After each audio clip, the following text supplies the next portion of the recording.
Sebetulnya orang yang bisa mengetahui daripada aksara Jawa itu bisa mengetahui daripada jati dirinya sendiri. Mau diterangkan ini? Sebetulnya kalau menerangkan itu harus malam Jumat sebenarnya. Baliwona. Dan itu namanya ilmu dari nenek moyang kita itu dalam rangka menjabarkan mengenai apa namanya Pancasila, Eka Prasida Pancakarsa, sebetulnya falsafah daripada aksara Jawa itu. Kan daripada aksara Jawa ada 20 tuh, Hono Coroko, Doto Sawolo, Podo Joyono, Mogo Bodongo, 20 itu. Itu betul-betul merupakan apa namanya gambaran daripada nenek moyang kita untuk menjelaskan kepada kita mengenai sangkan paran kita, sangkan paran yang dumadi. Dari mana kita akan kemana daripada kita itu. Nah, kemudian akan bisa mengetahui dirinya sendiri selama hidup di dunia. Disebutkan Hono Coroko.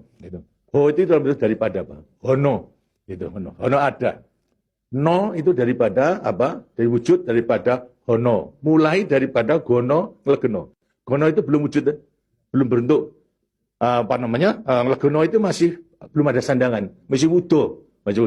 Itu belum ada taling tarungnya dan sebagainya, masih belum sandangan. Terus Hono. Jadi manusia itu memang dilahirkan, diciptakan oleh Tuhan, mulai daripada Hono hurip. Huripnya siapa?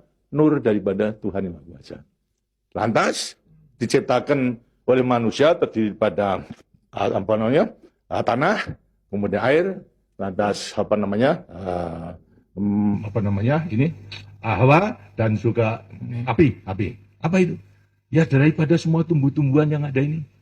Tumbuh-tumbuhan itu butuhkan dari butuhkan daripada air, butuhkan daripada matahari, itu pula daripada hawa. Daripada tanam-tanam dimakan daripada manusia, ada laki maupun perempuan, akhirnya menjadi cacat dari mani. Mani kemudian berkumpul suami istri, akhirnya wujudlah daripada embrio tadi. Embrio itu masih legeno, masih gono. Itu mulai nonya itu. Terus mulai daripada hurip, kemudian hubungan suami istri mulai timbul daripada gono masing legono. Kemudian lantas setelah itu tumbuh daripada embrio tersebut menjadi jabang bayi yang kemudian dilengkapi dengan soroko. Apa itu? Cipta rasa karsa. Itu soroko. Daya cipta, daya rasa dan karsa. Semua ada. Setelah itu kemudian lantas apa? Doto sawolo. Itu apa? Manusia itu setelah diberikan panca indera, diberikan sandangan panca indera, cipta rasa karsa, juga diberikan sifat Tuhan. Sifat zat kang datan sawolo, datan salah. Sifat dari yang tidak salah itu hanya Tuhan. Kalau manusia ini salah. Tapi kalau Tuhan itu tidak salah. Oleh karena semua manusia diberikan sama. Sifat daripada Tuhan yang tidak salah. Doto sawolo, datan sawolo. Tidak pernah salah. Sifat daripada Tuhan. Tapi sebagai manusia juga tidak diberikan itu. Diberikan sifat yang bertentangan dengan sifat baik itu, sifatnya Tuhan. Yang jelek. Kalau kita misalnya sabar, kan juga punya hati berangasan. Ya. Nah, kemudian lantas kita jujur. Tempo-tempo juga penipu. Ya. Semuanya diberikan sifat itu, sifat yang bertentangan dengan zat kang datan sawolo. Tahu sama kekuatannya. Podo joyonya. Dua sifat bertentangan yang sama kekuatannya. Sama kekuatannya. Ada pada kita itu kalau kita menerima. Tinggal sekarang manusianya sendiri. Manusianya sendiri setelah mengetahui diberikan dua sifat yang bertentangan, yang sama kekuatannya, akan diapakan ini?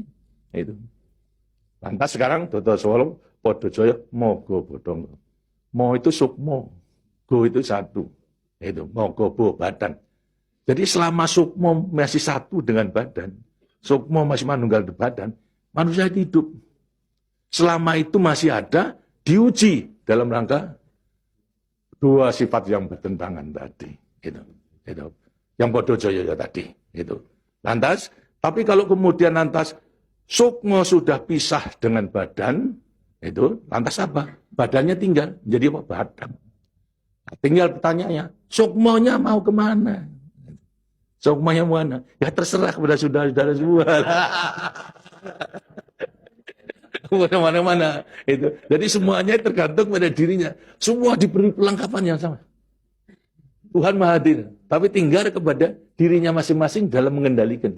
Kalau mau yang diujar itu adalah memang yang bertentangan yang jelek, bukan sifat Tuhan, ya tempatnya juga sudah ada. Di neraka, tidak bahagia di dunia di akhirat nanti. Tapi kalau yang dikendalikan atau yang dilayani itu adalah sifat daripada Tuhan, ya dengan sini akan dekat kepada Tuhan. Karena Tuhan itu kan tidak mewujud, gitu.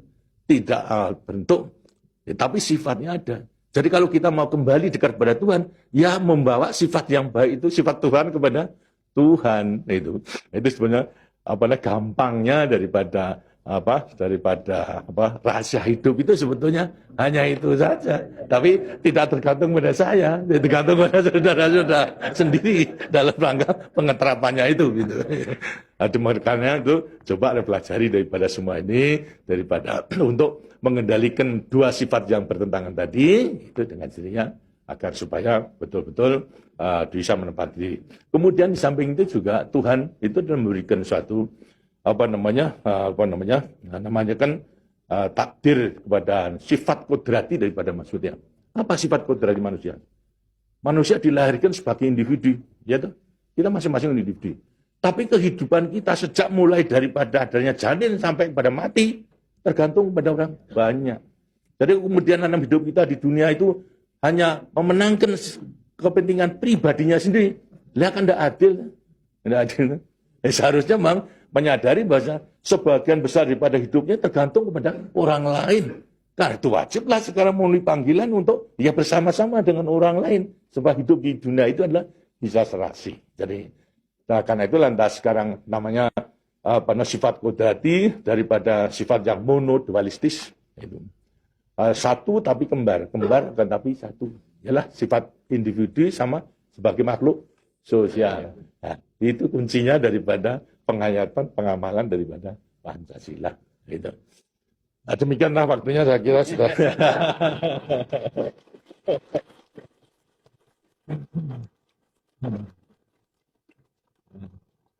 Walaupun ini tidak cuma kliwon,